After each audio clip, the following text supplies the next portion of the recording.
We're going to first start off the lecture then with just reviewing the growth hormone mechanism starting from the pituitary, going down from the pituitary hypothalamic region down towards your tissue, and eventually down towards the actual effect, what's actually going to happen. Okay, so I'll get up my little marker and then we can start here. So the first thing, the master regulator, even though the pituitary gland is the master gland for all the different types of hormones because it secretes so many types of hormones.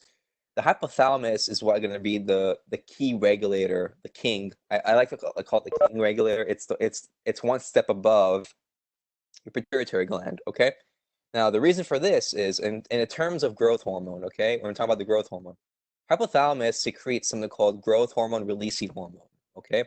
Well, what this does, the GHRH, growth hormone releasing hormone, its function is to basically allow the pituitary gland to release all the growth hormones that it secreted.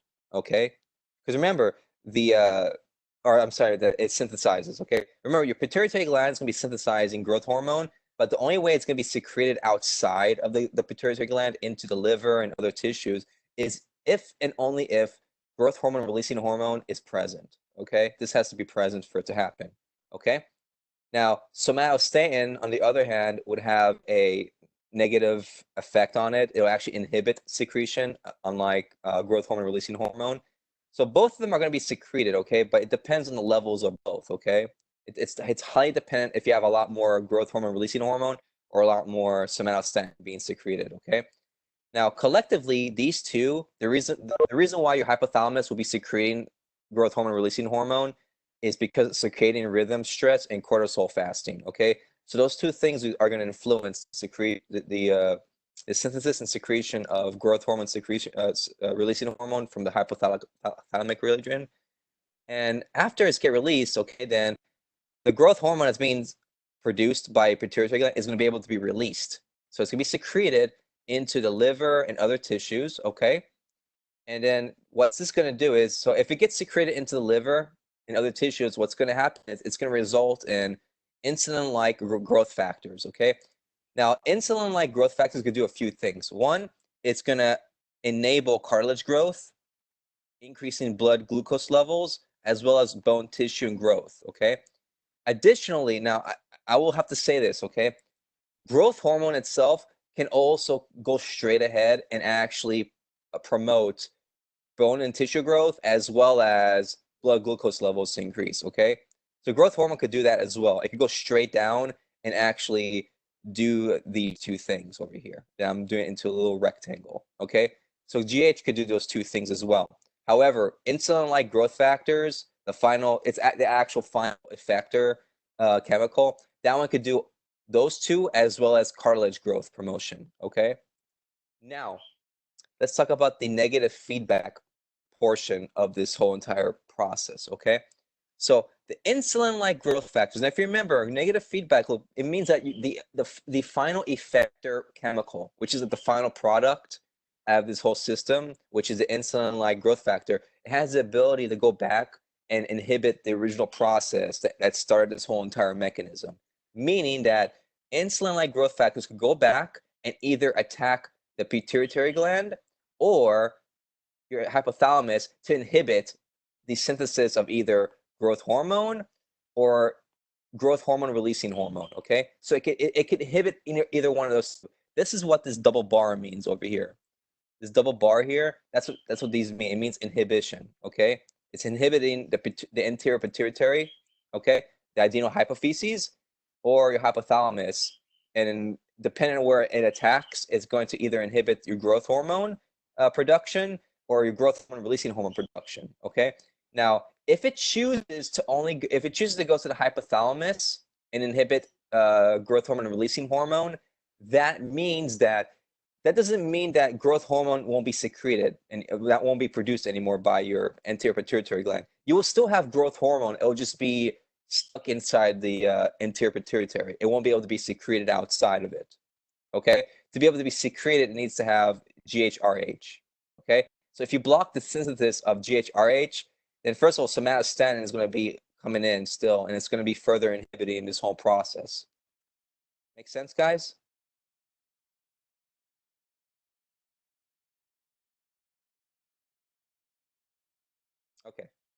Just to go over that one more time, it's important.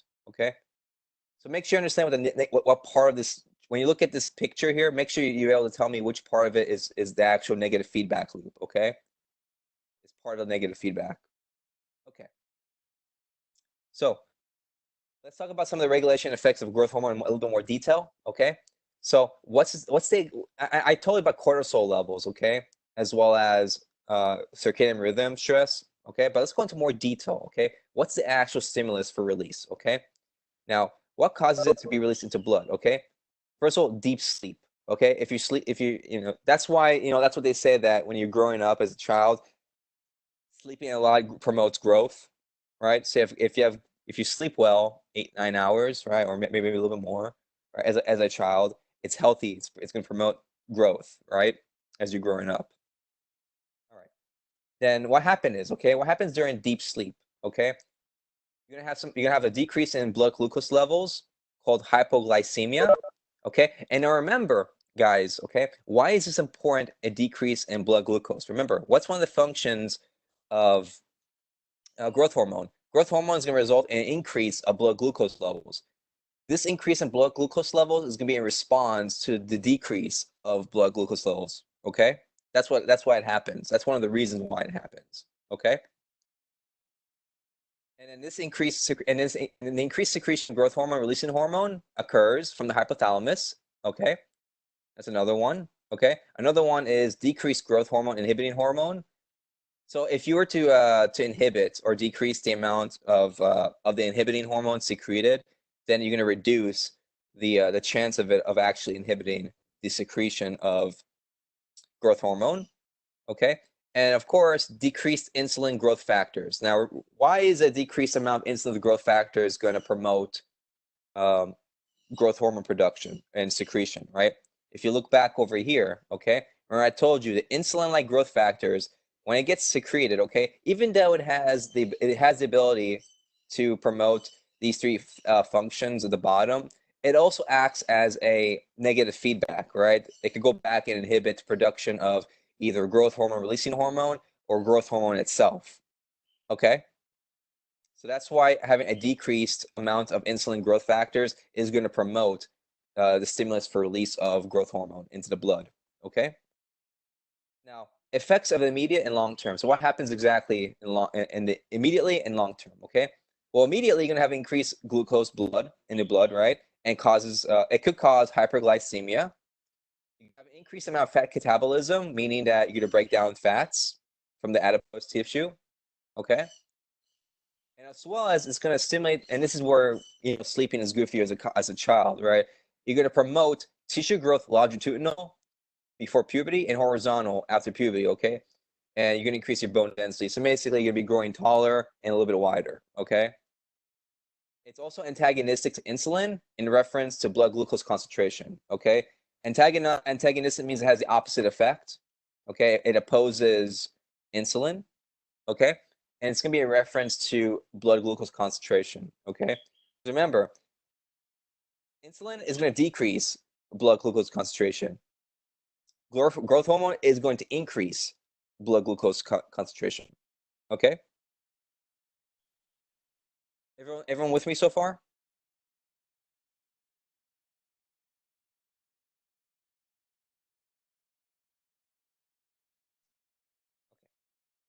It's pretty straightforward so far. This is just a list of different effects it has and what actually promotes or and by extension, if you know these are the factors for releasing, if you just flip it to the opposite end, that's the factors for inhibiting the release, right?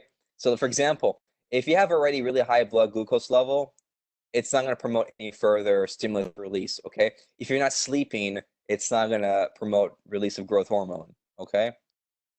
If you're still secreting a lot of hormones uh, past a certain threshold, that means you have some kind of issue, a tumor maybe in the pituitary gland. For example, people with gigantism, people who grow too much and to the point where your bone structure cannot keep up with you, specifically your spinal cord. Because if you notice, a lot of people with that issue, they have a lot of back issues, specifically in their spinal cord. It can't it can't sustain that kind of height, right? Because it didn't grow naturally to that height, right? Alternatively speaking, of course, you could have another issue where you have dwarfism, right?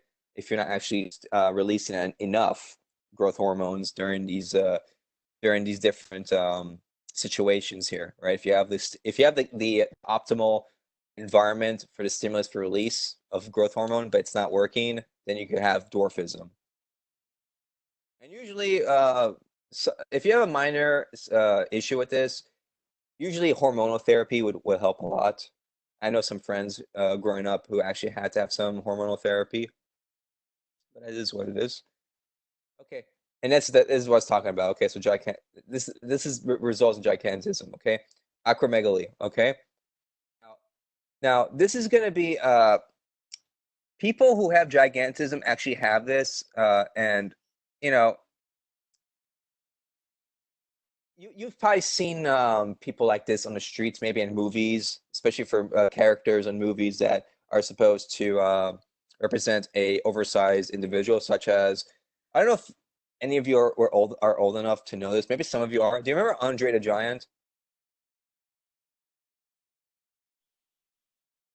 Yeah, so Andre the Giant will be an example, and he has that similar face, right? If you look at this lady here, all the way on the right hand side, and even the middle picture, right?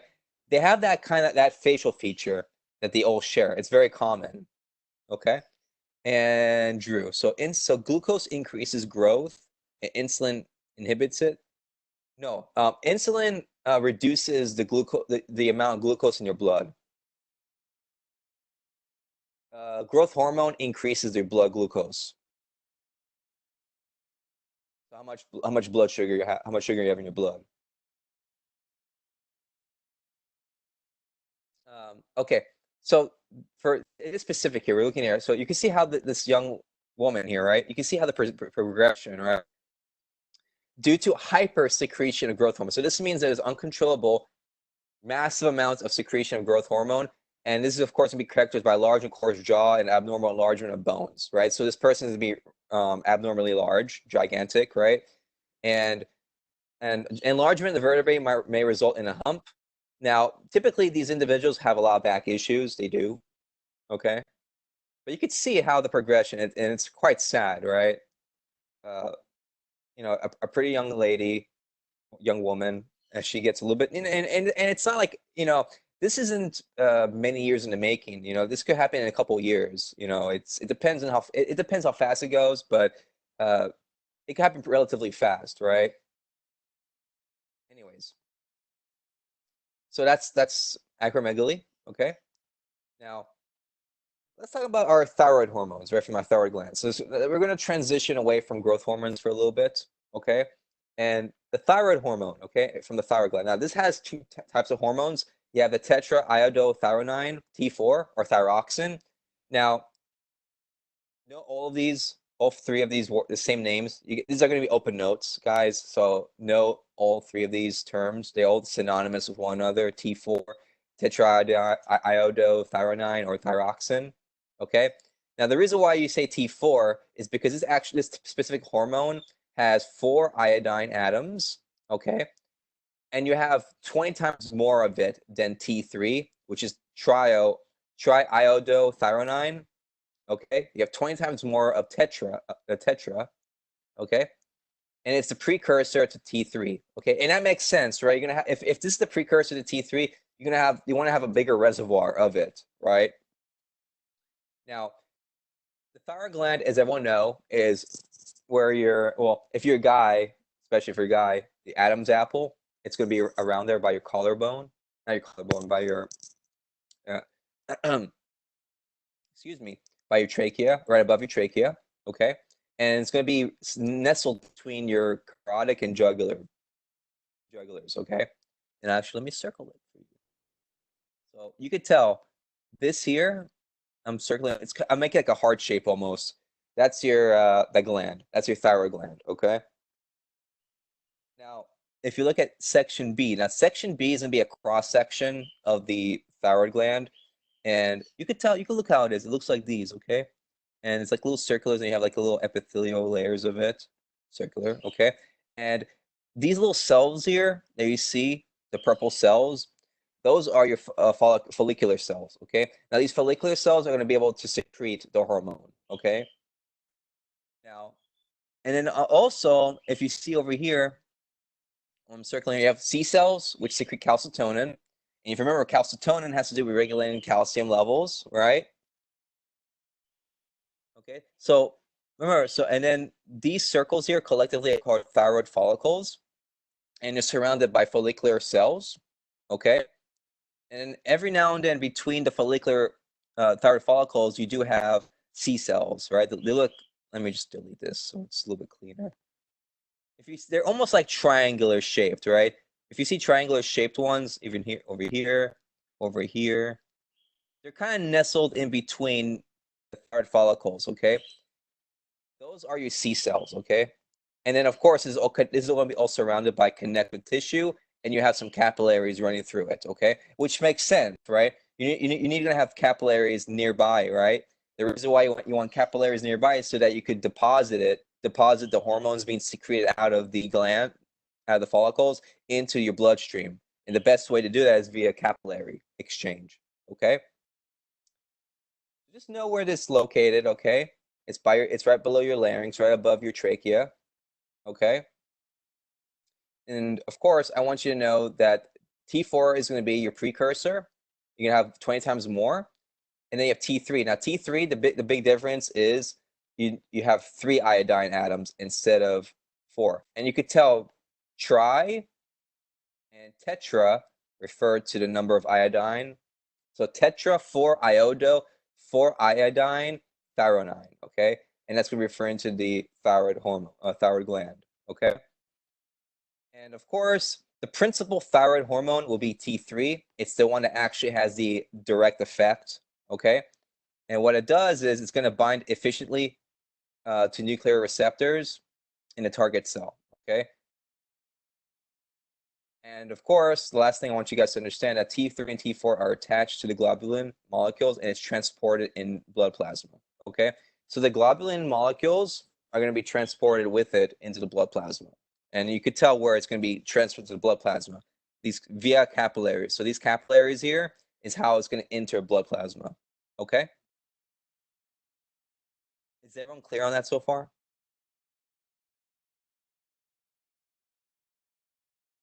It's not too complicated. This is pretty easy. I'm not gonna ask you anything brain like as far as conceptually speaking from just looking at this slide, there's not much to really ask too much. The only thing I could ask you guys is a little bit more critical thinking question in terms of clinical application. Uh, you know, if someone has an issue with secreting one of these two, right? Then you have to point me in the direction of the thyroid gland, for example. Okay. Now let's talk about a problem with you know, that you see in third world countries usually, places where you don't have the greatest enough people don't have a great diet, okay? So let's talk about endemic goiter, okay? And it's signified by swelling near your thyroid gland, so around your neck, okay? You can see this old lady over here, she has one, okay? This is due to a very low iodine diet, okay? Of course, like I said before, it's common in underdeveloped countries, third world countries, okay? And of course, and well, in this case, this is a severe case, but in lesser severe cases, if you just take some iodine vitamins and supplements, it would restore normal T3 and T4 levels in most cases. However, in this lady's case, this is too far off the deep end already, and that's a severe case of it. She might still get some treatment for it, but it's a little bit more difficult than, let's say, a younger person who you're already detecting low iodine levels and maybe a minor appearance of a bulge developing under your neck, under your chin, right, around your thyroid glands. But if you take it then you could get rid of it. But in someone like her, it's going to be more difficult. Anyways, so let's talk about the negative feedback loop for your thyroid hormones, right? So it's gonna be very similar to your growth hormone, okay? just like growth hormone, all right, it's stimulated by a stimulating hormone, some kind of stimulating hormone. This one's called thyroid stimulating hormone, okay? Not growth hormone releasing hormone. They both do the same thing, okay? They promote the secretion of it, okay? Now, this is unlike the growth hormone. This is going I want to say that. No, it's fine. Forget that. I'm gonna scratch what I was gonna say. Uh, and this is gonna be secreted from the adenohypophyses, meaning it's gonna be from your anterior. Okay, so it's gonna be the kind of the front portion. Remember, the posterior is gonna be the neuro hypophysis. Okay. Now, TSH, thyroid stimulating hormone, is gonna be synthesized by thyrotropes found in adenohypophyses. So these are the type of cells that you find there, okay? And this is all stimulated by another hormone, thyroid releasing hormone, okay? And the thyroid releasing hormone is going to be more in line with the growth hormone releasing hormone, okay? Now, growth hormone releasing hormone is going to come from just like thyroid, they both come from the hypothalamus, okay? And so actually, I'm gonna go through this picture to orient myself as well better with you guys, so I'm not jumping around. Okay, so let's first look what's going on here. Let's look at number one. Okay, the first thing you're gonna have is your pituitary gland is gonna release thyroid releasing hormone. Okay, then after your pituitary releases thyroid releasing hormone, the next thing that happens is you're gonna have your thyrotropes, the cells found in adenohypophyses. Okay, it's going to promote uh, the synthesis of your TSH, okay? And that's gonna be thyroid stimulating hormone, okay? Once it gets released, okay, then it's gonna go ahead and go down towards the gland, okay, over here, all right? And then it's gonna promote the release of thyroid hormone itself. And the thyroid hormone then is gonna be able to be secreted into your bloodstream and go towards the target organs, okay? Now, this is a little bit rudimentary picture. It's very basic, but I want you guys to understand that the negative feedback loop here is going to be dependent on thyroid hormone levels. Okay. So what the thyroid hormone will do once it's secreted outside of the thyroid gland, okay, it's going to go target its organs first, right? And then if you have a lot of it, it's going to eventually go back and inhibit two areas. First area it can inhibit is your anterior pituitary. The second area it can inhibit is, of course, your hypothalamus. Okay. Now, it's going to be the same exact thing as your growth hormone. If you know how the growth hormone mechanism works, it's the same thing. You're going to understand completely what happens here, okay? The effector cell, the effector chemical, in this case, thyroid hormone, okay?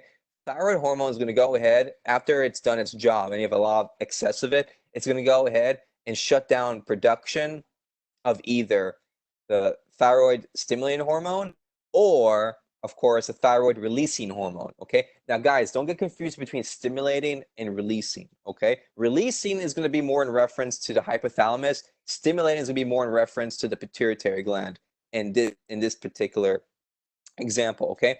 So let's go through it one more time. Okay. So the first thing that happens, thyroid releasing hormone gets secreted by your pituitary gland. Then you're gonna go, I'm sorry, by your hypothalamus. Okay. Then it's gonna go to your pituitary gland over here. Okay, and it's gonna promote the synthesis of TSH. Okay. All right. And TSH is gonna produce this. Then TSH is gonna go ahead and travel down to thyroid gland.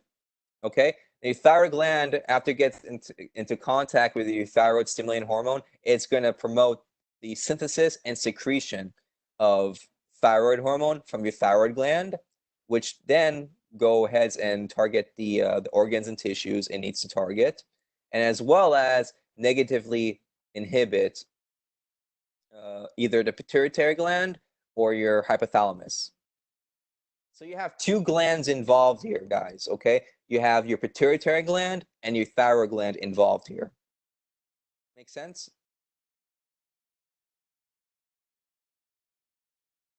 So there's three levels to this particular example. Well, four levels technically, but three levels in the three levels required to actually release the hormone itself. You have your hypothalamus, your pituitary gland, and finally your thyroid gland that all work in tandem, okay, to release thyroid hormone when the conditions are proper, okay? We're gonna go into this in a little bit more detail, okay? So let's go into more detail about this, okay? So let's talk about what happens exactly when you secreting thyroid hormone and how it's exactly regulated, okay? So what's going to promote the release for this, okay? Well, for one, a lower amount of glucose in your blood is going to promote the release of it, okay? As well as a increased secretion of TSH, okay? And remember, TSH is going to come from the adenohypophyses, aka your anterior pituitary, okay? Then, thirdly, if you have an increased secretion of the thyroid releasing hormone, so, and this is going to be from the hypothalamus. So if you have an increase of TRH or TSH or decrease of blood sugar, it's going to promote the release. Okay. All right. Now, guys, just a little. You have to think about this because these would be great questions for me to ask on the exam. Okay. Suppose I delete our ability to synthesize thyroid releasing hormone from my hypothalamus. Okay. If we delete that, will it affect secretion of our thyroid stimulating hormone?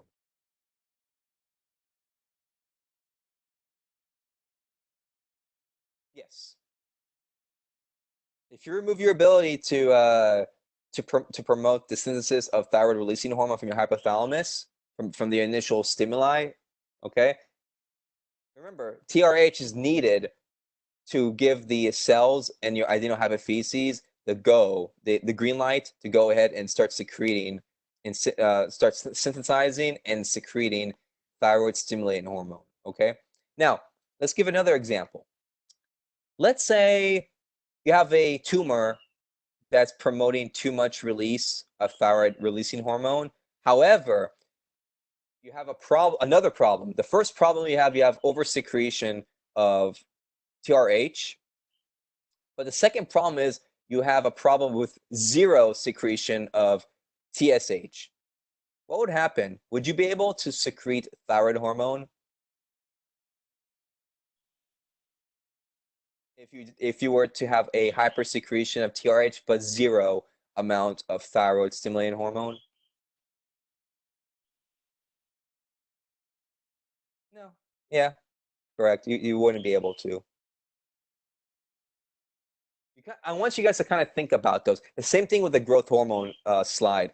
I want you to look at these different things, and I want you to think it to yourself, boy, what happens with some pathologies, right? Maybe a tumor, something like that, something that's going to either overstimulate the gland itself or inhibit the gland too much, okay? I want you guys to get into that mindset, all right? This particular chapter is amazing for thinking in that kind of mindset. It's really easy and fun, I think, okay? It's nothing too complicated. Okay, now let's talk about some of the immediate effects as well as the long-term effects. Okay, so if you have an increased blood glucose level, okay, this is what's going to result. Remember, the stimulus for release is low blood glucose level. All right, if you were to release thyroid hormone, the immediate effect is going to be increased blood glucose. Okay, and of course, it will act on your pituitary to secrete growth hormone. Okay, makes sense. All right. It's going to increase catabolism and fat breakdown, just like growth hormone. Remember, growth hormone does this as well, right? You're going to increase your fat and your adipose tissue to break down. Okay, it's going to increase activity and the actual temperature of your body. Okay, and it's going to be regulated by a negative feedback loop. Okay, and of course, it's antagonistic to insulin, just like growth hormone. There's a lot of parallel between thyroid hormone and growth hormone. Can you guys see that?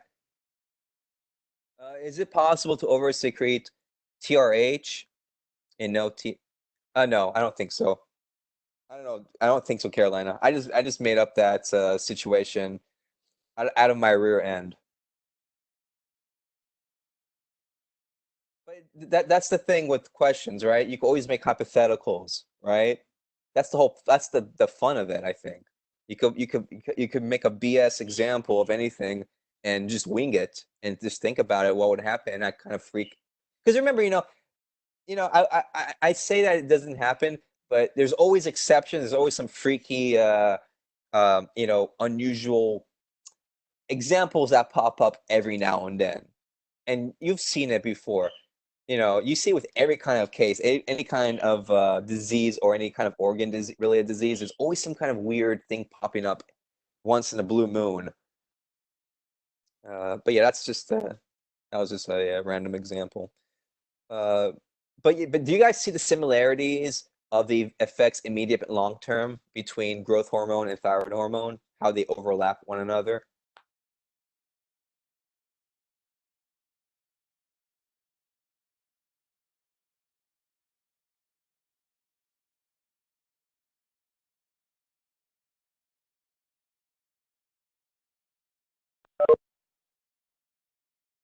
Do you guys see that parallel between growth hormone and thyroid hormone with the effects?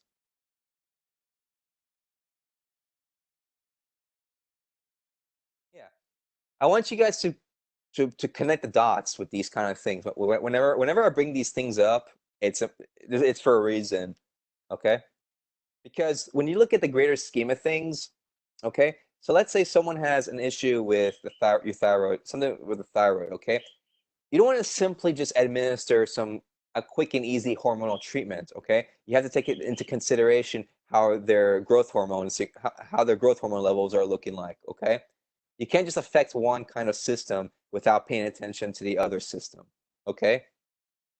This all works together to maintain homeostasis, so you don't want to throw that whole entire balance off, okay? When you're providing someone some kind of treatment, some medications, all of these are taken into account when developing drugs, and also when different dosages, as well as the types of problems and symptoms a person may have. Okay, it go into great detail. Okay, uh, okay. So let's look at so again, this is the same picture, the negative feedback inhibition with the pituitary to thyroid. Okay, now remember, guys. Okay, just one more time to review. All right. Number one, TRH, hormone releasing hormone. That's going to be in your hypothalamus. Okay. Number two, thyroid stimulating hormone. That's going to be in your anterior pituitary gland or adenohypophyses. Okay.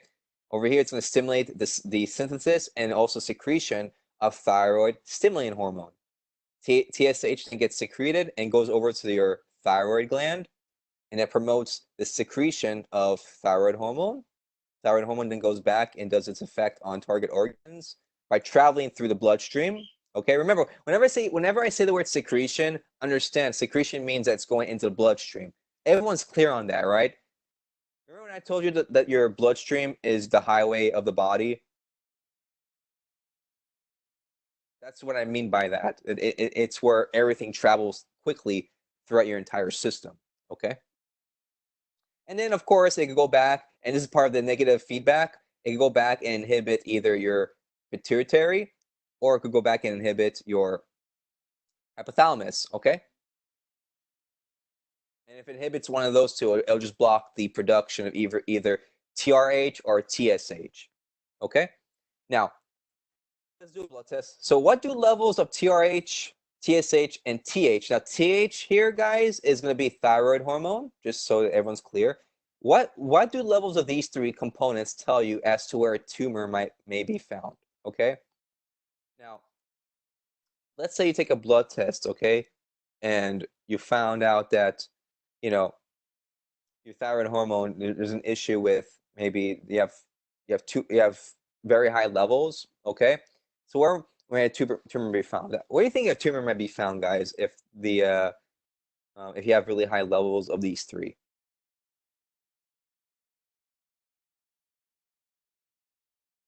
Remember, think in the context of growth hormone, okay?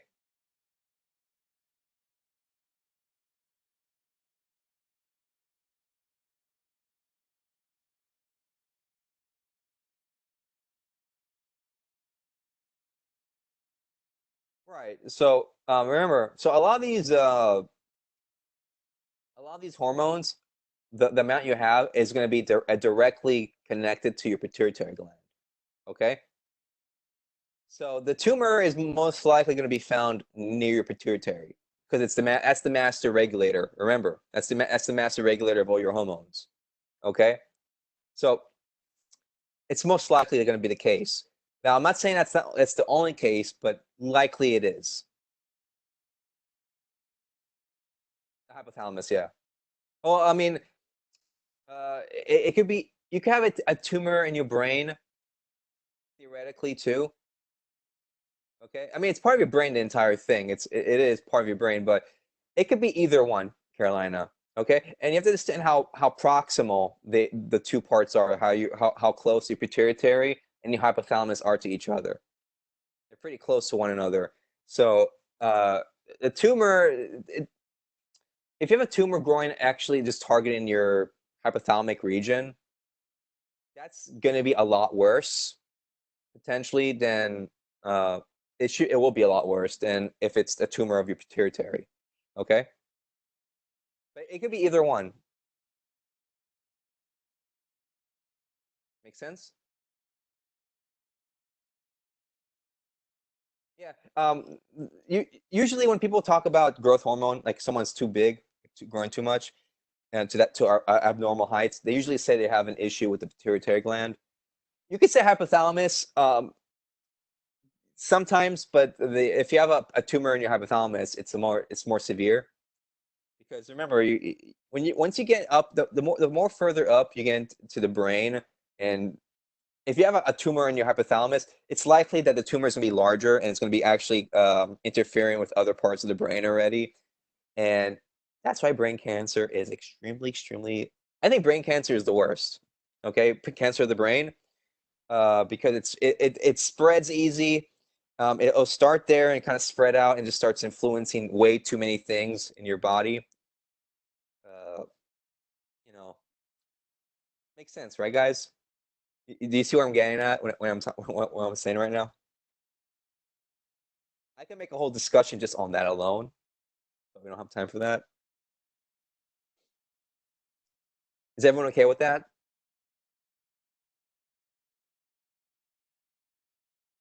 Okay.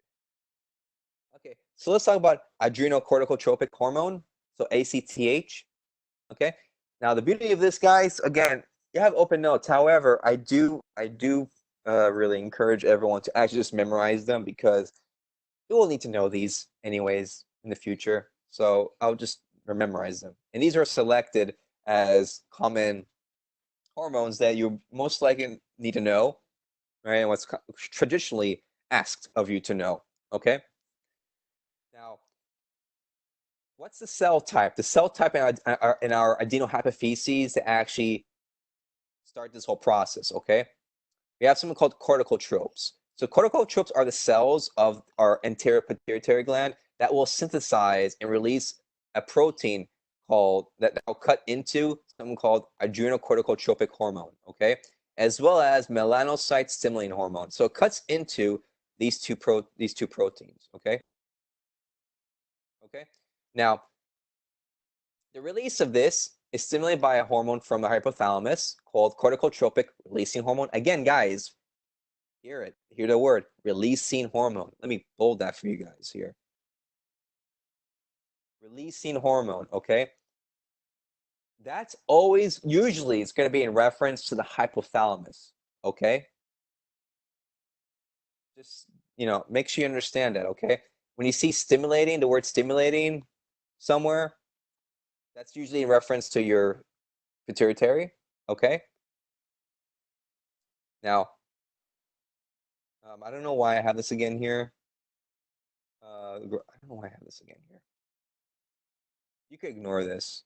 I don't know why the growth hormone is here for, but anyways, okay. So again, in this picture, okay, we saw this before. All right, we kind of went over it again before. All right, I'm not gonna go over it one more time, but just know that corticotropes, okay, in reference to this type of hormone, okay, these are the actual cells that will synthesize and release to cut into these two types of hormones, ACTH and melanocyte stimulating hormone, okay? And this whole process here, guys, has to be initiated by corticotropic releasing hormone, okay? And that's where the release is stimulated by, okay? Let me see if it's a better picture. I don't know why I have this picture here.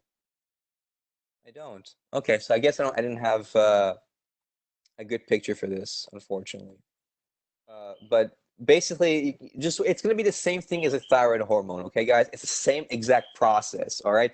Just think about it, okay? First of all, your hypothalamus is going to be will be secreting the releasing hormone version of this, okay? Then it's going to go ahead and allow the release of basically adrenocorticotropic hormone as well as melanocyte stimulating hormone, okay? It's going to allow the release of this, okay? Now, I want to mention anything more about this. Just know, I really, I guess because when this slide was prepared, I didn't want to go into much detail for this. So for this, I would just know that CRH is released from the hypothalamus. Okay, then it's going to allow Then it's going to allow the release, the secretion of adrenocorticotropic hormone. Okay, let me see if I go into more detail. I do. Okay, great. All right, let's talk about some diseases that are due to the corticotropic hormone, and specifically MSH, okay? And MSH, remember, melanocyte stimulating hormone. So remember, melanocytes, think about skin pigmentation, okay? And other effects. It's not only that, but think about that, okay? So one such disease is called Cushing's syndrome, okay? Now, Cushing's syndrome, you're gonna have a abnormal production of melanocyte stimulating hormones, MSH, okay? And what's going to happen is you're going to have abnormal fat deposition in certain areas of your body, okay? Such as in your cheeks, okay? So you can see if you look at this individual's face over here, right? You can see how red his cheeks are. That's part of the pigmentation, okay? As well as a lot of fat deposition here, okay? That's localized to his cheeks, okay?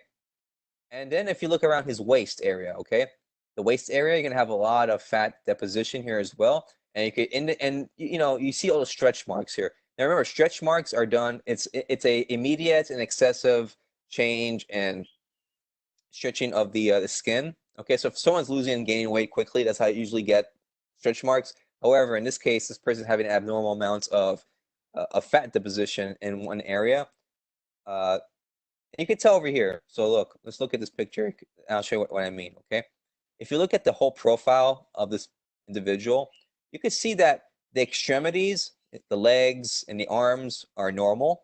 They look normal, okay? As well as his chest area, okay? The chest area is kind of normal. However, just look at his abdominal region, okay? Excessive deposition of fat as well as his cheeks. Okay, you could tell. All right? That's what this kind of disease does. Make sense, guys?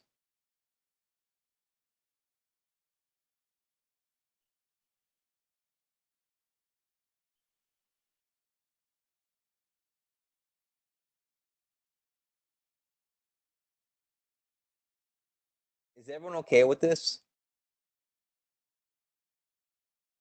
Yeah.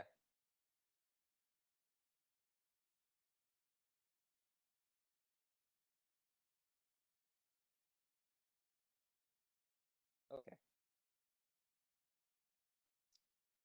All right. So let's see here. What do I want to go to another? I want to see what's the next slide here. Okay, so let's go into more detail. I don't have enough time to go over this because I kind of want to go through this a little bit step by step. It'll take too much time. So we'll stop at Cushing syndrome today, and tomorrow we'll finish this whole slideshow. There's only a few slides left. Uh, that's about it, I think. And let me just turn off the recording.